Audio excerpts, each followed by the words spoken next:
Ok. Bonjour et bienvenue dans l'Almanach des Faits Célestes. Je suis ravi d'être avec vous. Alors, Yasmina et moi sommes ravis d'être avec vous pour présenter le bulletin astronomique de la deuxième phase de la troisième lune de printemps nord, automne sud, excusez-moi, soit du 27 mai au 4 juin 2023, donc du premier quartier, le 27 mai, à la pleine lune, le 4 juin. Nous allons donc voir tous les événements et spectacles visibles cette semaine. Donc c'est parti. D'abord, bien sûr, il va y avoir la lune, puisque au premier quartier, elle culmine au coucher du soleil et elle se couche quand le soleil est au minuit, au fond du ciel, à la minuit. Et puis de soir en soir, elle va rester de plus en plus tard dans le ciel du soir, de première partie de nuit. Elle se lève donc dans l'après-midi de plus en plus tard. Elle culmine de plus en plus tard en première moitié de nuit et se couche en deuxième moitié de nuit. Et puis quand on arrive à la pleine lune, elle se lève quand le soleil se couche. Elle culmine au milieu de la nuit et se couche quand le soleil se lève. Donc cette fois-ci, partageons l'écran. On va voir un peu tous les événements de la semaine. Alors, c'est avec au niveau des planètes et du Soleil, c'est marqué par le carré de Saturne. Le Soleil est au carré de Saturne cette semaine.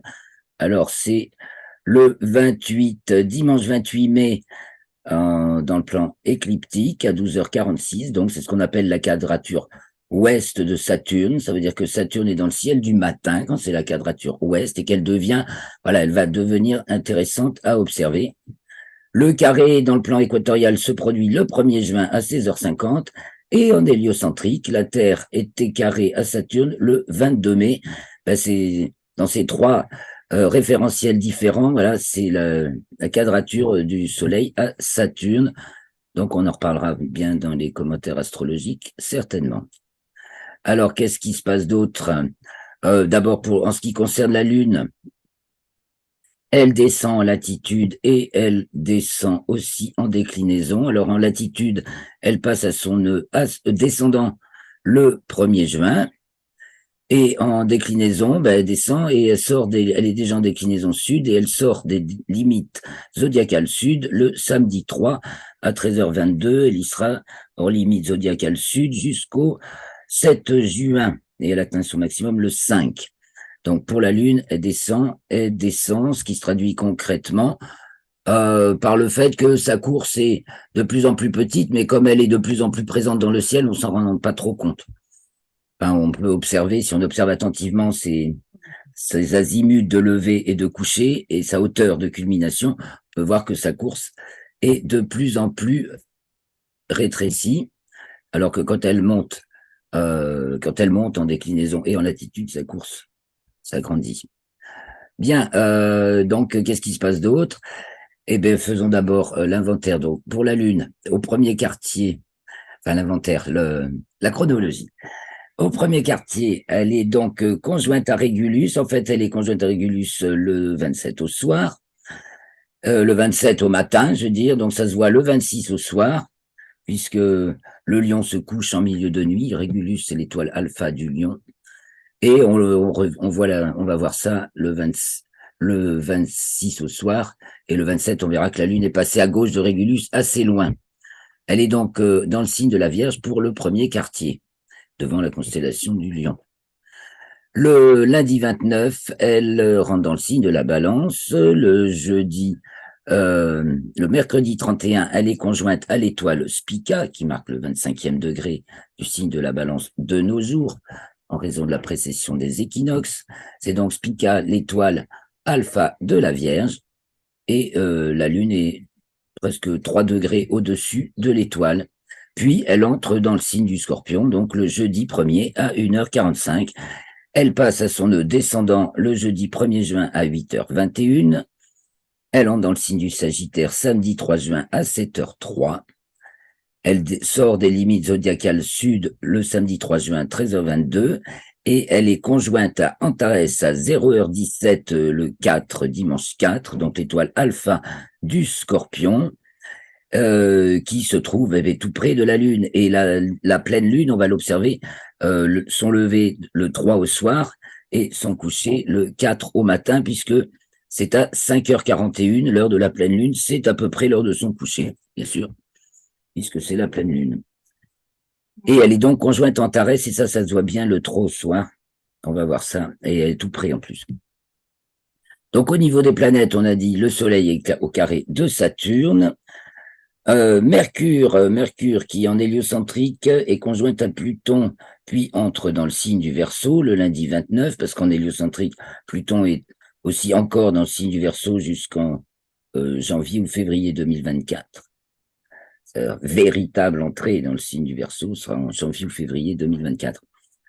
Donc Mercure est dans le référentiel géocentrique, donc vu de la Terre, à son élongation maximale du Soleil. Donc, c'est son élongation ouest, ça veut donc dire qu'elle est aussi du matin. Elle est pourtant à presque 25 degrés d'élongation ouest, mais comme elle est basse en latitude, eh bien, elle est difficile à voir. Elle est quand même un petit peu visible, mais c'est pas facile. Et elle se lève, je crois, attendez, je vais vous dire ça, combien de temps avant le soleil? Le 4 se lève à 5h11 pour un soleil qui se lève à 6h08, donc elle se lève même pas une heure avant le soleil. C'est pas top. On doit pouvoir, avec des jumelles, arriver à la voir quand même. Bon, que fait donc d'autres Mercure? Ben voilà, en héliocentrique, elle a sa latitude minimale. Elle y était la semaine dernière en géocentrique. Et en géocentrique, pour finir, le dimanche 4, donc jour de la pleine lune, à 21h50, elle est conjointe Mercure à Uranus. Alors, si on arrive vaguement à voir Mercure dans le ciel du matin, on verra pas Uranus qui est pourtant un petit peu au-dessus. Mais bon. Ensuite, nous avons Vénus, Vénus qui est très très belle dans le ciel du soir et qui est conjointe à l'étoile Pollux des Gémeaux le mardi 30. Et on va la retrouver, puisqu'elle avance, alignée avec Castor et Pollux, un tout petit peu plus tard, le 2 ou le 3. Donc je passe parce qu'on va voir ça avec Stellarium. Vénus aussi, toujours, qui était hors limite zodiacale nord, elle, donc au-dessus de 23 degrés 26 minutes de déclinaison, maximum que peut atteindre le Soleil au solstice. Vénus était donc hors limite zodiacale nord depuis le 17 avril. Elle a atteint son maximum le 10 mai et elle rentre dans les limites sagement le 2 juin à 0h53. Et puis, elle arrive devant la constellation du Cancer le samedi 3 à 9h03. Donc, et on la verra bientôt conjointe à l'amas de la crèche, mais là pour l'instant c'est le tour de Mars de passer devant l'amas de la crèche, on va le voir aussi, et Vénus, elle aussi, atteint son élongation maximale, donc elle c'est à l'est du Soleil, donc 45 degrés, c'est l'élongation maximale de Vénus, 45 degrés à l'est du Soleil, elle est donc dans le ciel du soir, c'est la meilleure période, enfin c'est là qu'elle reste le plus tardivement dans le ciel du soir. Mais néanmoins, comme le soleil avance beaucoup de jour en jour son lever, eh bien le temps maximal de présence de Vénus dans le ciel du soir et retarde le soleil avant son lever et retarde son coucher. C'est tout ça qui nous intéresse. Et donc il se couche de plus en plus tard et Vénus a déjà commencé à réduire son temps de présence en fait. Enfin, elle est là presque 4 heures, 3 bonnes heures et demie dans le ciel du soir. Voilà, donc partons sur Stellarium. Ça passe? Tu vois bien Stellarium, Yasmina? Oui, Nickel. Bon, voilà, oui, là, je vois bien. c'est l'heure qu'il Il y est. a le Alors, soleil, il y a les arbres. voilà, à l'heure qu'il est, le soleil, dans à une latitude, longitude à peu près la mienne, dans un paysage qui pourrait presque être, qui pourrait presque être par ici.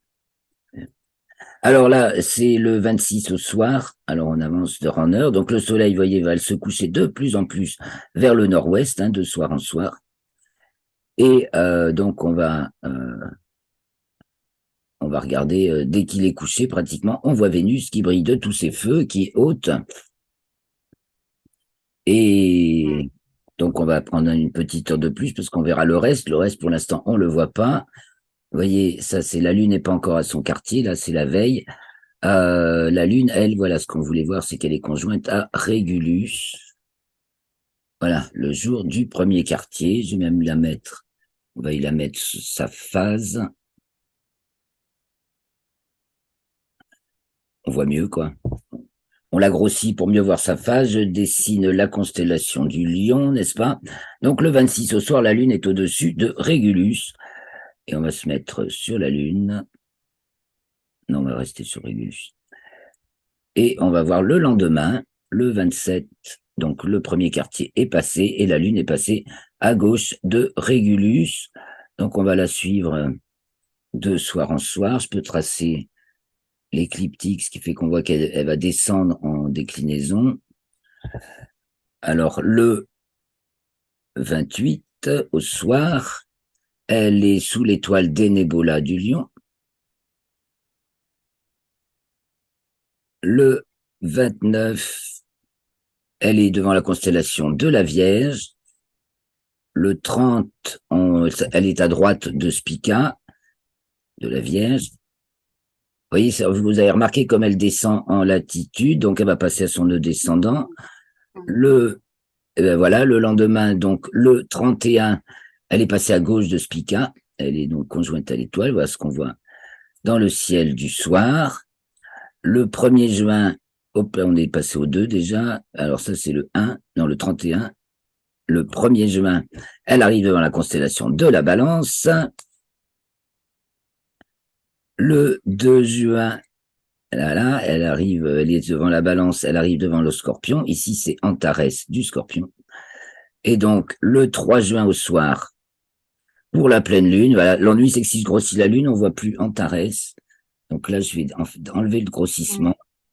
On va grossir un tout pour qu'on voit.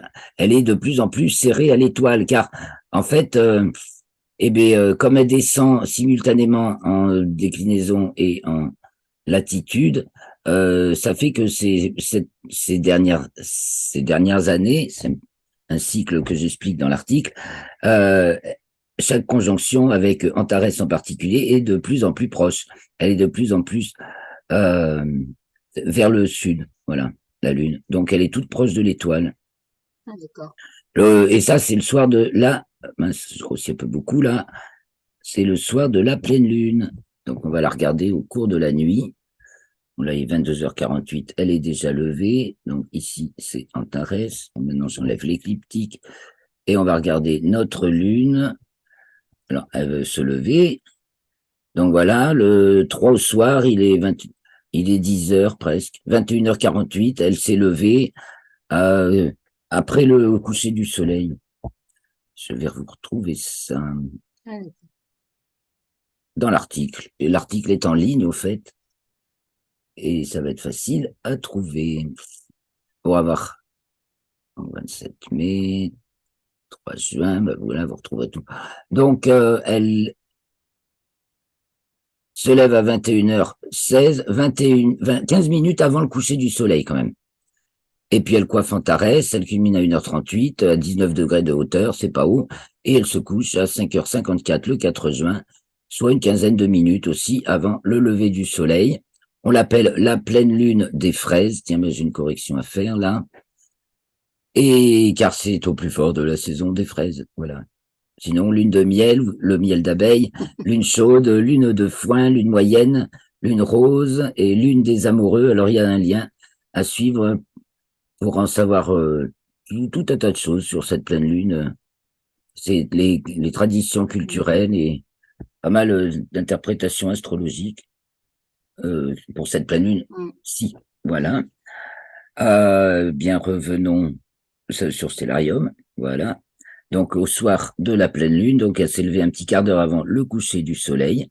Donc, elle se lève au sud-est, le soleil se couchant au nord-ouest. Et c'est toujours pile à l'opposé, hein. Si la lune se lève au sud-est, le soleil se couche au nord-ouest. Avec juste la latitude de la lune qui fait varier l'opposition, qui donne une petite orbe à l'opposition. Donc voilà, il est 23 heures, il est presque minuit. Voilà, au cours de 2 heures. Là, c'est sa culmination. Je réduire un peu. Elle se remet sur sa culmination. Voilà. Donc, c'est pas haut, hein, et c'est toujours avec Antares, donc une pleine lune conjointe à Antares du Scorpion. Et donc, voilà, c'est le matin, elle se couche. Alors, qu'est-ce qu'on a d'autre à voir?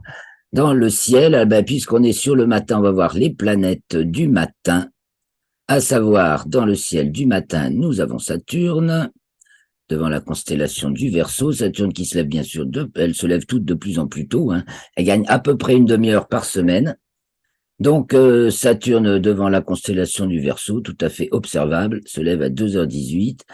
Nous avons également Neptune, mais elle est pas encore, elle est pas de toute façon pas visible à l'œil nu, bien entendu.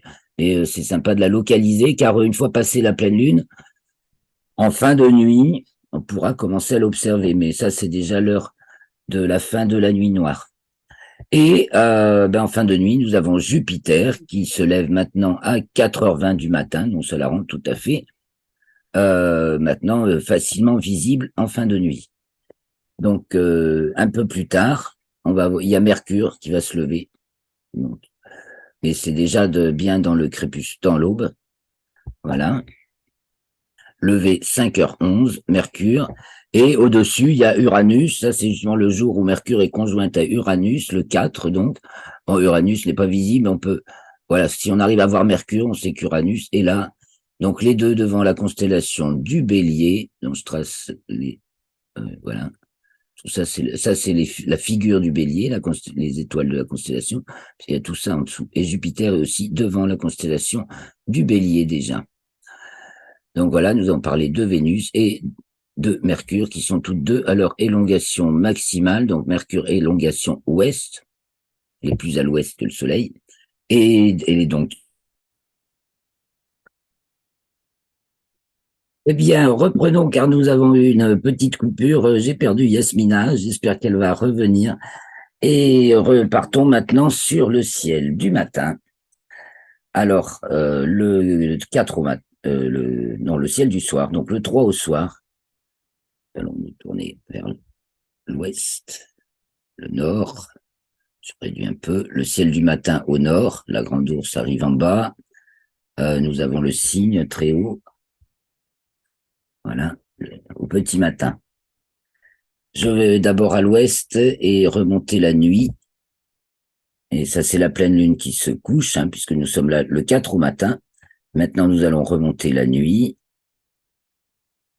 et voir le ciel du soir. Donc, au milieu de la nuit, le lion se couche. Ça, c'est au milieu de la nuit. Le bouvier descend, la grande ours descend. Ici, la Vierge avec Spica. Et voilà. Même mince, je voulais pas mettre de marqueur.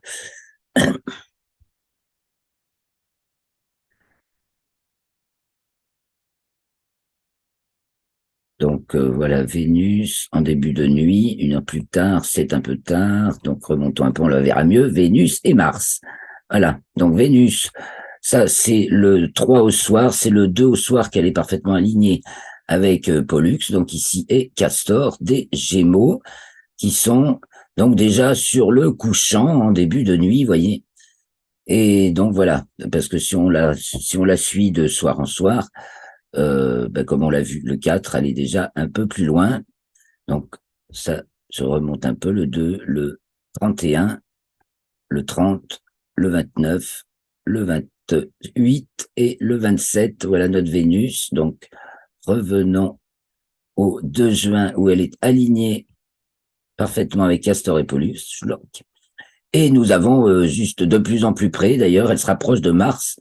Elles seront conjointes en fin juillet, on les verra plus beaucoup, ni l'une ni l'autre, mais encore un petit peu. Et donc Mars est devant la constellation du Cancer, devant l'amas de la Crèche. Du 1er juin au 3 juin, Mars traverse l'amas de la Crèche. Donc là, c'est le 2, on va venir le 1. Je crois aussi encore un petit peu. Donc l'amas ouvert, Messier 44, qui se niche dans la constellation du Cancer.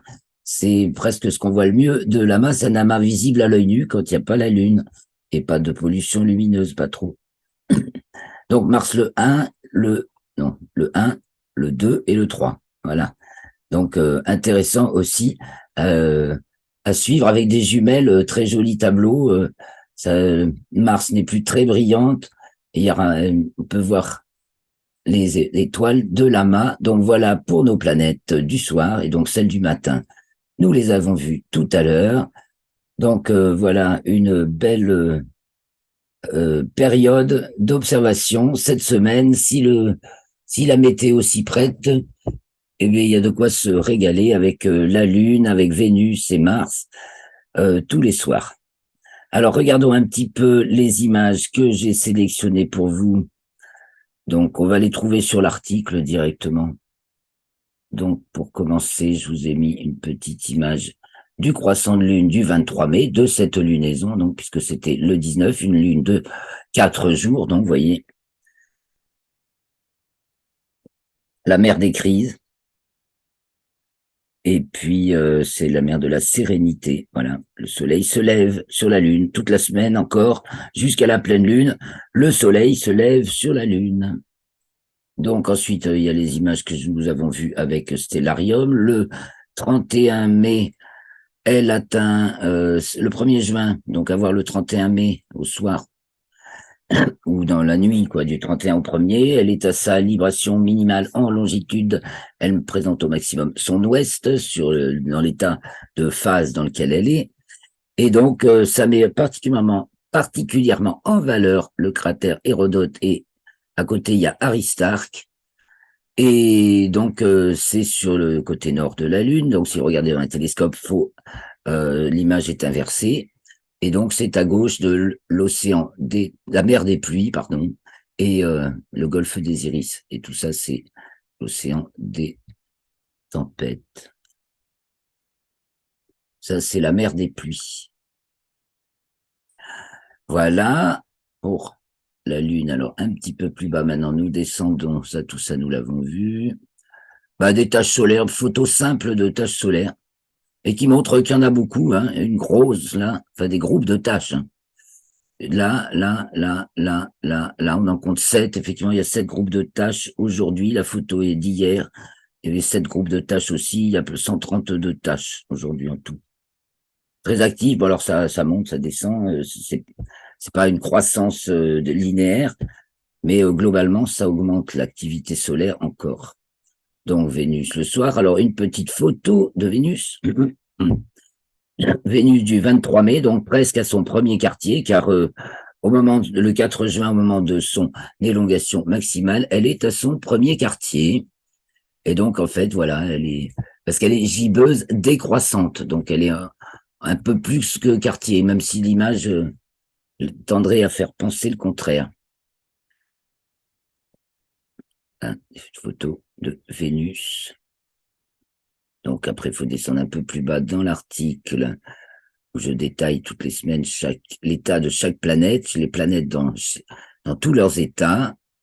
Et donc, nous avons, ce qu'on a aussi, on a vu Jupiter et Mercure, enfin, ou pas vu, ce qu'on verra pas, ou très difficilement. Mercure, oui, peut-être. Voilà, et puis alors quelques magnifiques images. Parmi les dernières images du télescope spatial James Webb, vous pouvez cliquer sur le lien, vous aurez les autres. La galaxie qu'on dit du fantôme, qui se trouve dans la constellation des Poissons, qui est une des plus difficiles à repérer du catalogue de Messier par James Webb. Donc, je vous laisse admirer l'image. C'est des séries de photos époustouflantes toutes les semaines. Une supernova est apparue dans la Grande Ourse, dans la galaxie M81. Et donc, on peut suivre l'évolution, repérée bien sûr par des amateurs. Donc, le 16 mai, il n'y avait pas de supernova. Là, on plonge dans M101, en fait. C'est pas M80. Qu'est-ce qu'ils nous disent? Là, c'est M101, c'est pas M80. Mais c'est aussi dans la Grande Ourse. Le 19 mai, elle est apparue. Oui, là, c'est là. Hein. Là, il n'y a rien. Le 19 mai, il y a ça. Le 21 mai, ça grossit. Et le 22 mai, ça grossit encore. Donc, une découverte d'une supernova, donc, dans la Grande Ourse, dans Et donc, c'est pas dans M81, c'est dans M101. Je vais le noter parce que c'était ce qu'il y avait de marqué dans l'article. Mais quand on regarde attentivement la photo, c'est pas ça. Faut y penser, hein. Voilà. Et nous avons Bételgeuse. Alors, le roman de Bételgeuse qui en 2019 nous avait inquiété par sa baisse d'éclat, qui a fini par être expliquée par un énorme nuage de poussière qu'elle a elle-même soufflé, donc ce qui a réduit son éclat, qui l'enveloppait. Et là, maintenant, au contraire, elle pète le feu plus que jamais. Elle est passée de la position 10 à la position 7 en tant que étoile les plus lumineuses du ciel. Et là, c'est une vue d'artiste qui permet de voir sa dimension. Voilà, donc vous avez ici le Soleil, ici l'orbite de Mars. En fait, le cœur de l'étoile, enfin la partie photosphère de l'étoile irait jusqu'à Jupiter.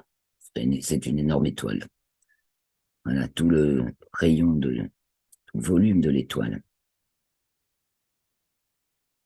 Je crois que c'est tout pour les images. Alors, on va parler un petit peu des nouvelles. Les dernières nouvelles, vite fait, que je vous ai pas dites. Alors, les dernières nouvelles de la station spatiale, eh bien, c'est un nouvel équipage 100% privé qui est arrivé à bord de la station spatiale pour une dizaine de jours, finalement plus que 7.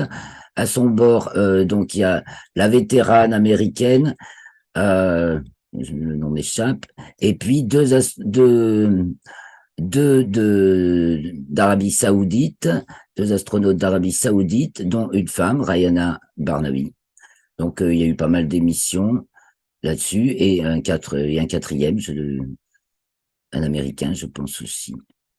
Je sais plus. C'est marqué dans les articles, je me souviens pas de tout. Et donc, voilà, les news de l'ISS. La sonde Capstone de la NASA se prolonge pour une prolongation de sa mission autour de la Lune. C'est une sonde qui sert d'éclaireur aux missions, à la mission Artemis. Donc, maintenant, on va passer à Artemis 2. Et pour Artemis 5, la NASA a choisi Artemis 2, 3, 4, c'est SpaceX. Mais pour Artemis 5, c'est la NASA a sélectionné Jeff Bezos, donc la société Blue Origin. Donc, c'est peut-être un geste, parce qu'il avait râlé très fort, Jeff Bezos, quand la NASA a sélectionné SpaceX.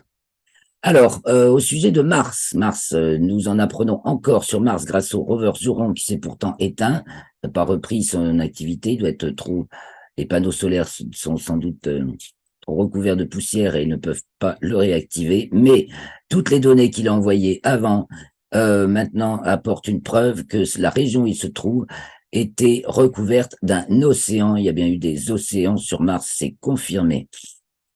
Et voilà, mes amis. Je vais donc vous quitter là sur toutes ces nouvelles. Je vous souhaite un excellent ciel. Eh bien, désolé pour la coupure où on a perdu Yasmina. J'espère vous retrouver nombreux avec vos commentaires. Merci de vos j'aime. Merci de vous abonner et de me soutenir grâce à un lien Tipeee qui est dans les commentaires. Donc, passez une excellente semaine de pleine lune qui monte et qui descend. Ça dépend, elle est croissante, mais descendante, cette lune. Je vous dis au revoir, merci, je vous embrasse. À la semaine prochaine.